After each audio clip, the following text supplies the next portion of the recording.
Just waiting for a few more people to join us. So one moment.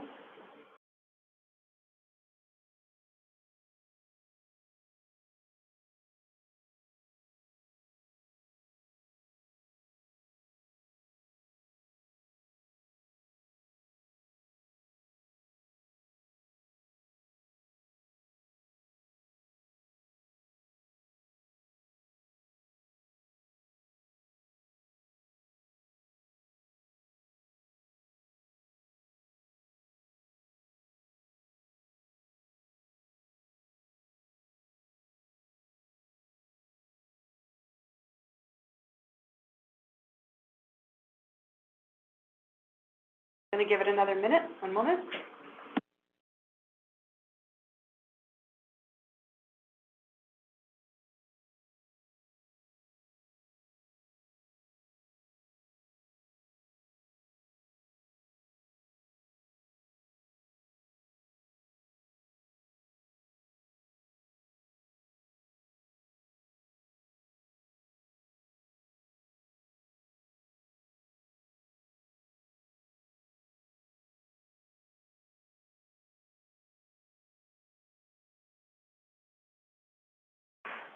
Okay, it looks like we don't have any more new people joining us. So I'm going to get us started here. My name is Teresa. Hold it, everybody mute, please. If everyone could keep themselves muted. I'm not sure where the hold music is coming from. I hope it's not here. It's lovely, lovely music, but we don't want to have going during this. So a couple of things again. My name is Teresa Michelson, and I am working with the PRRD in its Emergency Operations Center. Thank you for joining us for this media briefing.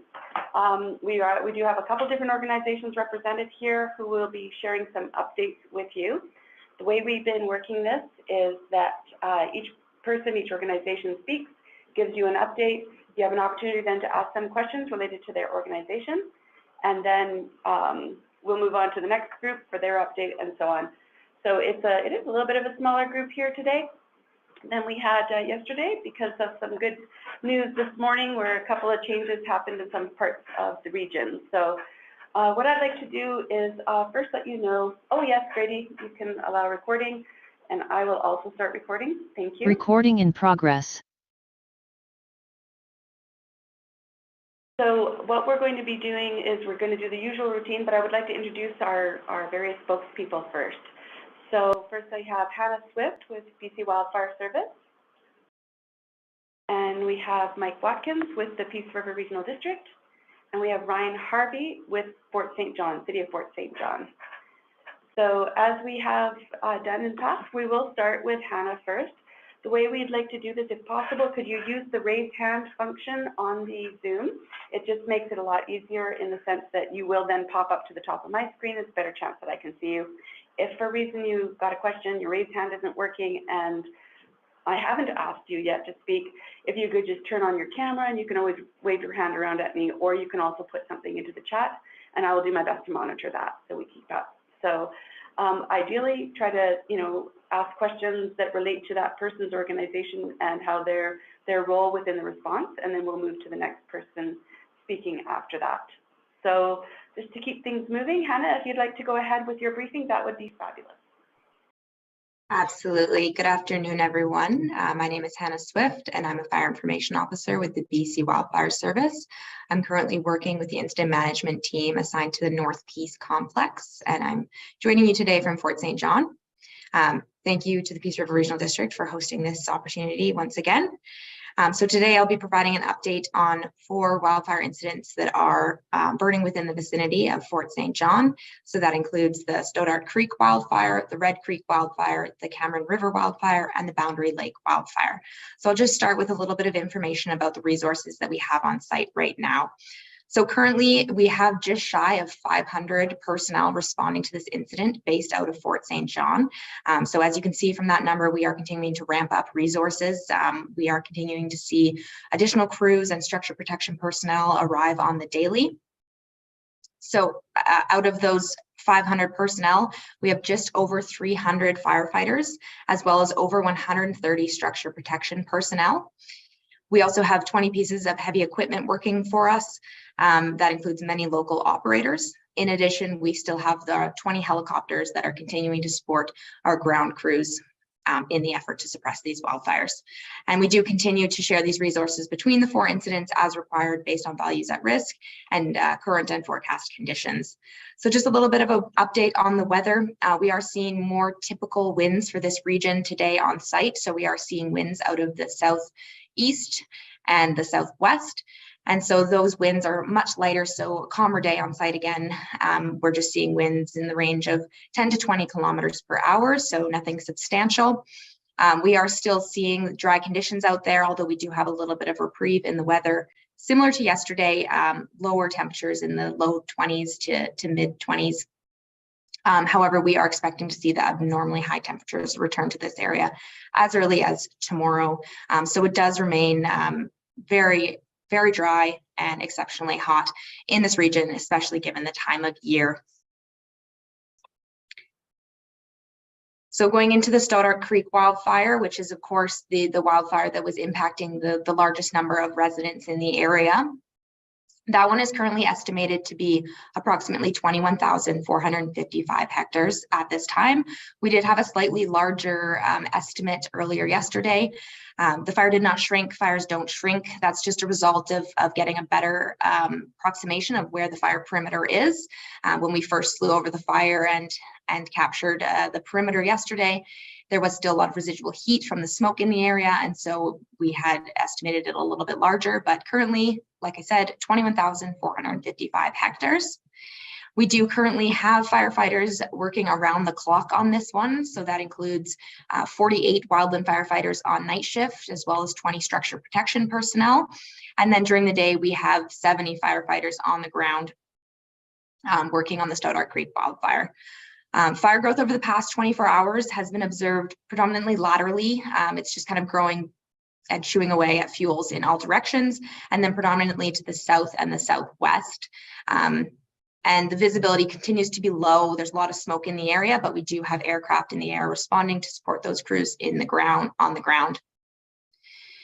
So our main concerns at this point in time are more the northern flank, the northwest, and the northeast flank, and that's just a result of those more atypical winds for the regions coming from the south and out of the southeast and southwest.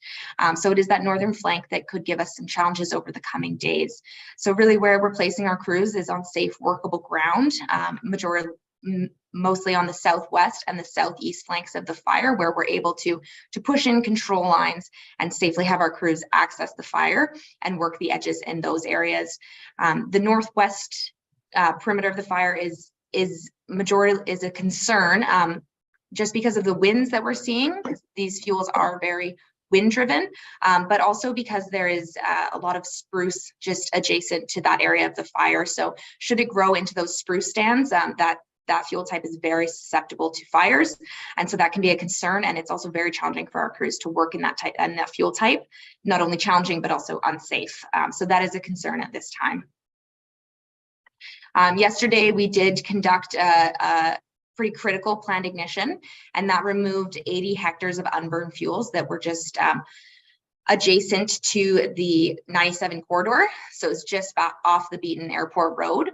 And those unburned fuels did pose a threat to further closure of the Highway 97 corridor. Given the winds that we're seeing today, they have potential to potentially spot over the highway again. So that ignition that was completed yesterday really secured the Highway 97 corridor, and our crews are continuing to just mop up that area and patrol it. But it did bring the fire all the way to the highway, so there's no threat of winds picking up any burning materials and causing any more issues on the highway at this time.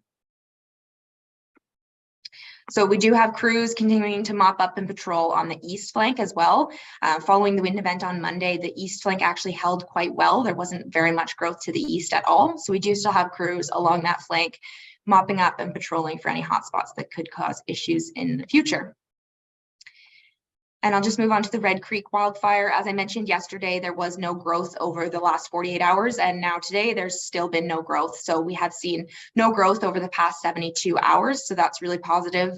As I said yesterday, winds that are gusting upwards of 60, that's enough to say that we're feeling pretty safe with our control lines to the south, because we did expect those to potentially blow out in areas, just given those strong winds, and they were able to hold. So we do still have 65 firefighters working on the Red Creek wildfire, and they're continuing to patrol and mop up and just make sure everything is secure. So lots of work to do because there is lots of ground to cover. It is still estimated just under 3,000 hectares, so it is still substantially large in size. And then just one note on the distance of those two fires from one another. The Stoddart Creek wildfire, the most northern edge of the Stoddart Creek wildfire, is approximately 1 kilometer north of the Red Creek wildfire. So there is still some distance between the two fires. However, if we did see further growth of the Stoddart Creek wildfire in a southwest and southern direction towards the Red Creek wildfire, once it reached that fire, it would actually be stopped in its tracks. It would have no more fuel to consume. And so the Red Creek wildfire that's south of it would actually work as a very good fire break. So if we do see growth in that direction, and if they were to merge, it's not the worst thing in the world. It actually helps with the containment efforts. Moving on to the Cameron River fire, which we now have estimated at 385 hectares in size. So that is a little bit of growth over the last 48 hours. And that size increase is a result of those strong winds that we saw on Monday evening, the 60-kilometer gusts. That did cause us some challenges on the northwest and the southwest and the southeast flanks. And so we had some excursions of fire in those two areas. And we had some of fuels spot over the containment lines and start up some new fires in some adjacent cut blocks. So we were able to get some machinery in there, and they were able to put some containment lines around those excursions. So we are in a much better place than we were on Monday evening when those tactical evacuations took place. So we do still have 44 firefighters out there working with 7 pieces of heavy equipment just to bolster up those containment lines, focusing on the northwest and the southwest corner where those excursions occurred on Monday evening. And finally, the Boundary Lake wildfire, that one remains being held. There's been no growth. We do still have 30 firefighters working on that wildfire, but it is still classified as being held. So again, not likely to spread beyond the predetermined boundaries under the prevailing conditions that we're looking at in the forecast. One last note, the incident management team on site that has been here since the onset of many of these incidents, it is nearing the 14 days of their deployment. So there's a new incident management team incoming. They'll be arriving this evening, and we will be transitioning with them for a full day tomorrow to ensure they have all the information they need to continue to manage this incident and not disrupt the operations out in the field. So we'll be transitioning with them all day tomorrow, and there'll be a new team on site and taking over command on Friday. With that, I don't think I have anything further, so I will just pause there for questions. Thank you. Thank you, Hannah. Akshay? Yes, please. Thank you. You got the name right. Hannah, I had a question about the forecast yesterday first. You mentioned the temperatures are sort of going to rebound and become much hotter. So how do you think that's going to impact the fire behavior of these 4 fires? Yeah, good question. So we are looking at a forecast where we're going to see those unseasonably hot conditions come back to the area. So that is going to mean that we're going to see an earlier crossover in the day. So we're going to see higher temperatures, lower relative humidities earlier on in the day, which is a longer peak burning period where we will see that aggressive potential for fire behavior. That being said, we are taking this opportunity, and that's why the last 24 hours and the next 48 are incredibly critical for our success, especially on the southern flank where it's potentially threatening a large populated area. So we do have crews focusing on the southwest, southeast flanks of the fire, and just trying to get as much control lines in place in anticipation for the heat that's coming again.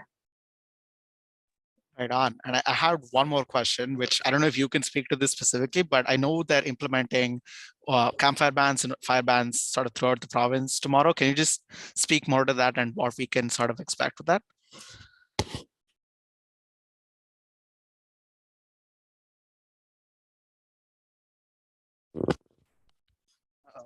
Sorry, yeah, sure can. Yeah, so the Prince George Fire Center is implementing a fire ban. And really, we're putting that in place. It is relatively early on in the season, but with the conditions that we're seeing in this area, it's very, very important that we have a full effort from everyone in the province to ensure that we can continue to do the work that we're doing on the fires that are already burning in the province. And so the fire ban is going to be in place to ensure that we don't have any new starts that could be avoidable, because human caused fires are avoidable. And so if we can avoid those, we're going to do so. So that ban goes into place on Friday at noon. So that is in 2 days from now. So May 19th at noon is when the fire ban will be in place for the Prince George Fire Center. All right, thanks a lot.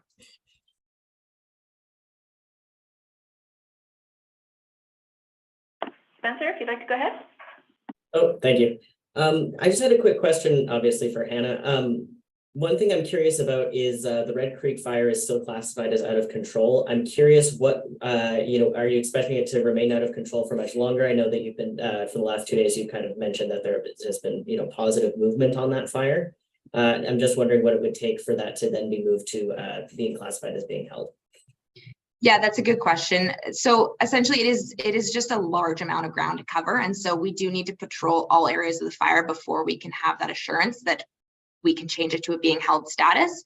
All I can say at this point is that it is really positive, and we do get briefed by our operations staff in the morning and at night. And again, they're feeling really good about this one, but it's 3,000 hectares of land. So patrolling the entire perimeter does take quite some time, but we are going to keep those crews out there. The other piece to that too is just with the drought conditions that we're seeing, the fires are burning so deep into the ground that they could burrow. And then if they get that solar heat direct and we get another wind event, there's potential for spotting, right? So we just need to be really diligent in the conditions that we're working in right now.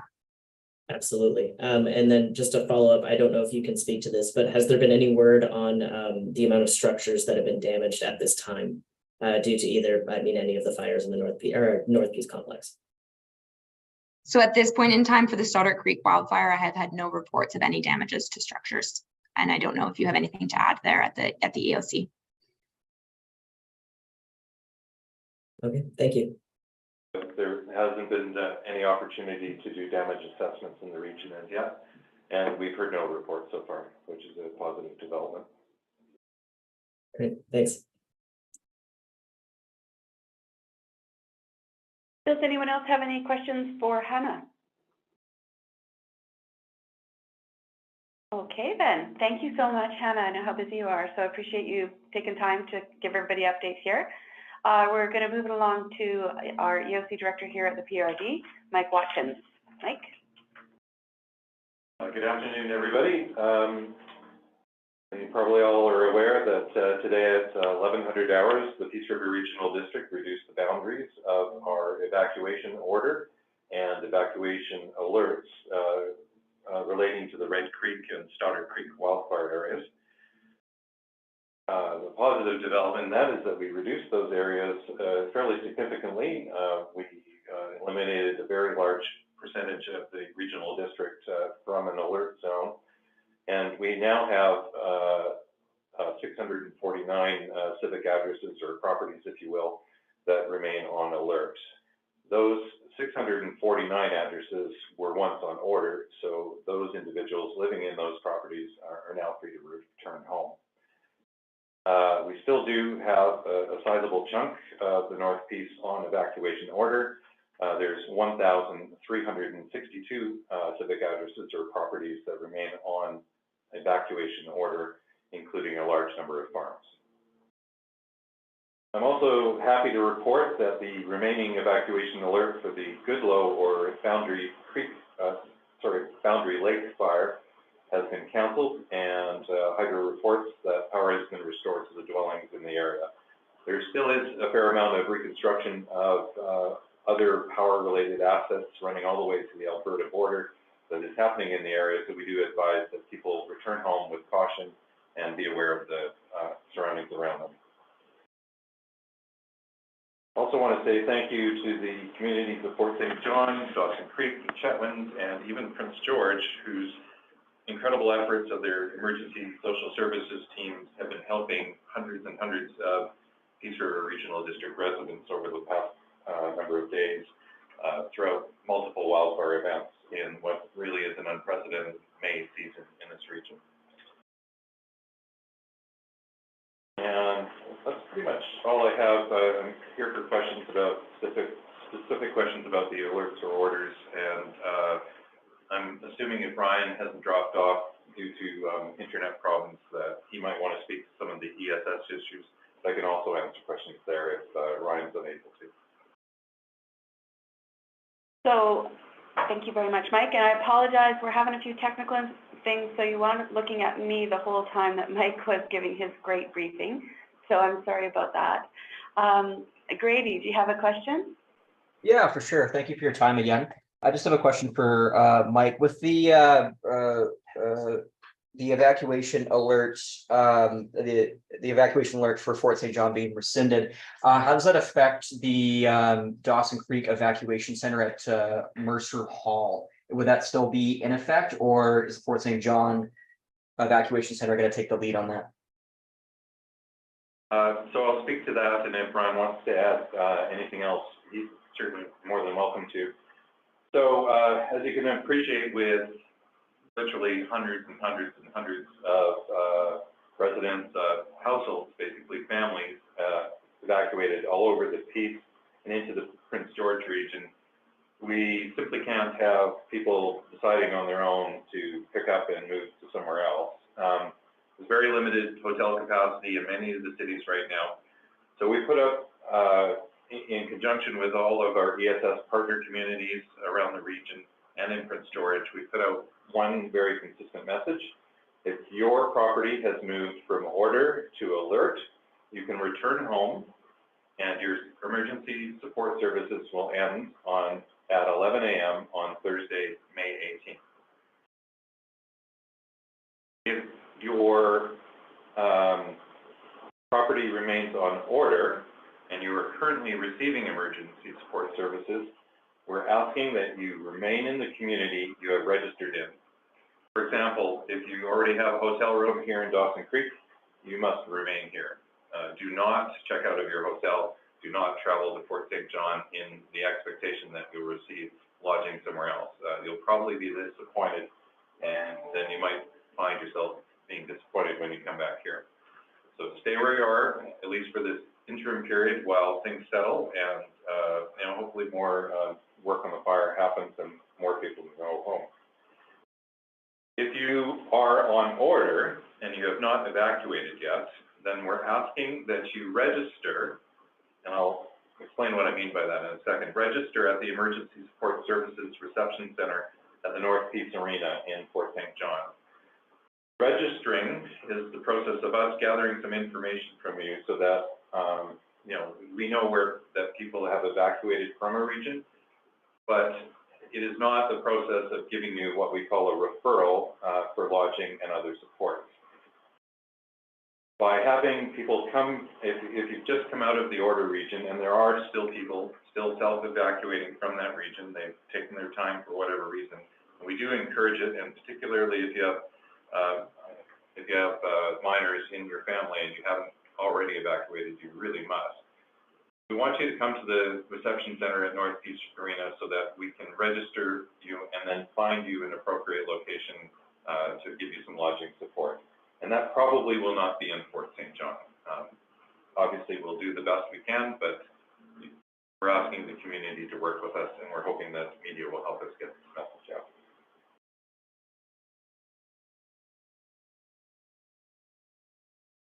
Grady, does that answer all your questions, or do you have any follow-up? Just a follow-up question there. So will the evacuation center remain open in Dawson Creek? I can get you their hours in just a sec if you give me a minute. No, sorry, will it remain open for evacuees? Because of course, evacuees will go to the Fort St. John evacuation center, but will the Dawson Creek ones still remain open for evacuees? Yes, if you look on the PRRD website, we're continuing to update our emergency support services, hours of operations, the locations. That's probably the single one place where you can get all the information for every center. For example, Dawson Creek today is open from 1 p.m. to 5 p.m. There are after-hours services available, and if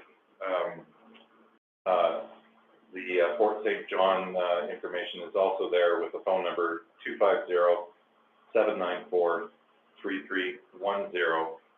in the case that somebody is registering after hours. We are going to make sure that everybody is provided with lodging and support if they need it.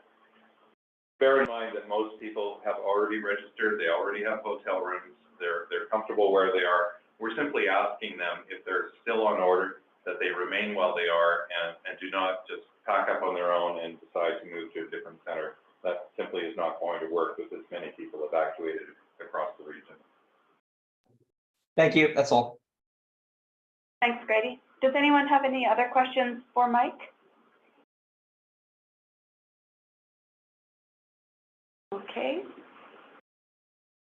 Ryan, you want to go ahead with your update? Once again, just a big thank you to the Peace River Regional District for organizing this. Obviously, some good news today with the removal of the evacuation alert for all the properties in the city of Fort St. John. So big thank you to the BC Wildfire Service for their work. Obviously, Mother Nature a couple of days ago wasn't as powerful in the direction that was anticipated. So we're taking that as a significant win, but obviously now working to support those still on evacuation orders with the Peace River Regional District. And so just a couple of pieces to talk about on the ESS front. Our Emergency Support Services Reception Center at the Northeast Arena will be open until 6 p.m. tonight. It'll reopen again tomorrow. Once again, Mike did share the phone number for those evacuees who do need after-hours support. Once again, as Mike has said, most of the people in the affected areas have evacuated and have registered, obviously not in Fort St. John over the last couple days, but elsewhere as well. For those evacuated, the city of Fort St. John is offering some free activities over the next couple days. So tomorrow, Thursday, May 18th, from 10:30 a.m. till 12:30 p.m., there will be a free tumble time at the Kids Arena Fieldhouse.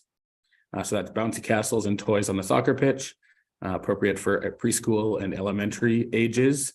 Also from 10 a.m. till 1 p.m. Thursday and Friday, so that's May 18th and 19th, we will have drop-in multi-sport at the Pomeroy Sports Center. So that's free to for evacuees. Choice of floor hockey, badminton, pickleball, basketball, indoor play structure, and the walking track, and is appropriate for all ages. So we know that it's hard to be cooped up in a hotel room. So hopefully there's some supports available. And we know that the free swim that was held today at the North Peace Leisure Pool was well attended. The spray park, the Rotary Spray Park in Centennial Park is also open for the season. So if anybody is looking for some things to do, you are more than welcome to come to those as well.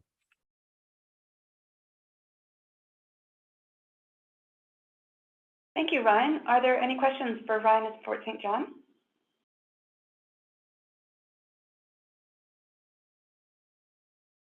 Spencer. Hi, I just had a quick question about fire bans, specifically in the city of Fort St. John. I did notice some confusion on social media yesterday as the district of Taylor, has instituted a fire ban, as well as, the PG Fire Center is instituted a fire ban throughout the entire center. So, I'm curious if the city of Fort St. John is planning on instituting a fire ban before the May long weekend. And if not, really what are the limits, city limits specifically, for those who are planning on having campfires this weekend? Yes, thanks for the question, Spencer. So that is something that we are working through now with once BC Wildfire Service and the Prince George Fire Center has put on their ban. We want to make sure that there's some continuity in the area. And so, although the city of Fort St. John does have its own fire bylaw, we are able to make those our own decisions, but there's also some significant alignment to those that makes a lot of sense. And so we're working on that, and we'll have an announcement either way within the next probably 12, 16 or 24 hours. Okay, thank you. Of course.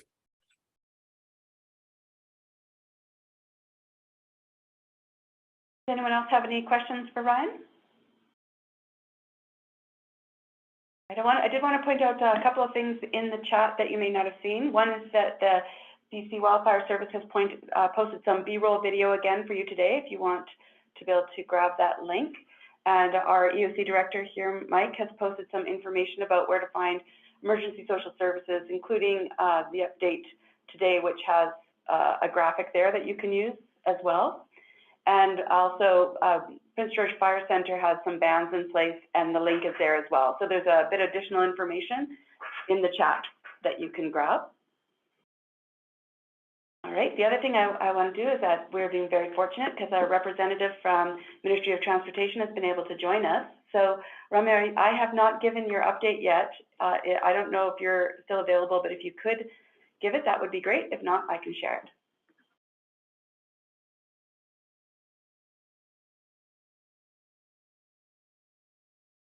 She might have had to leave again. Joined us briefly. Ministry of Transportation was hoping to be able to join us, but had mixed meetings here. So, all right, then I will start, and then we'll see. I only have the little bit that she gave me, so I won't be able to answer any questions. But what I can tell you is that the Ministry of Transportation and Infrastructure is working with the PRRD, as well as Emergency Management BC, the RCMP, and Wildfire to provide some traffic control and staging for equipment. Drivers are please advised to check Drive BC for most up-to-date information on road conditions and closures in the area. For Highway 97, they are open along the Beaton Airport section, approximately 44 kilometers north of Fort St. John, with intermittent SLAT for wildlife response activities. Can someone help me with that? SLAT? Not me. Probably media knows what it is. I'm sorry, I don't know that one acronym. So That would be single lane alternating traffic. There you go. Thank you. You guys are awesome. Okay, and then we have reduced speed areas present along some areas. So 70 kilometers an hour from Evergreen Subdivision to mile 80, and 50 kilometers an hour at Red Creek, at the Red Creek laydown area. So drivers can expect minor delays because crews are working right in those areas. Maintenance contractors are doing some additional patrols with emergency supplies, such as water, fuel, etc., and they have equipment on standby. And then some of the side roads, a quick update. Closures are still in effect on Red Creek Road, Lower Cache Road, and Beaton River Airport Road. Detour signage and traffic control are in place, and there's a detour available for Beaton River Airport Road via the 271 Road, Rose Prairie Road, which is Road 101, and Presbyterian Road. As for Highway 29, it remains open. So that is the update we received, and I'm sorry I can't answer any questions about it. So saying that, does anyone have any questions remaining for any of our speakers here today? All right, just for the media on the call, an email went out just at the start of this meeting to send you the copies of the update to the Boundary Lake to let you know that the Boundary Lake is canceled, as well as the Cameron River update. So the updated alert and the rescind order. So those were sent out to media just prior to us joining here today. And I see a couple more posts in the chat. There is, oh yes, thank you. The PRRD's created a heading back home guide. So anyone who is out on an order and is heading back home, this guide gives lots of really good tips on how to safely move back into your home. So it's on our website. We've included the link in the chat, and we've also sent that out to the emergency social support group so that they can have copies there as well.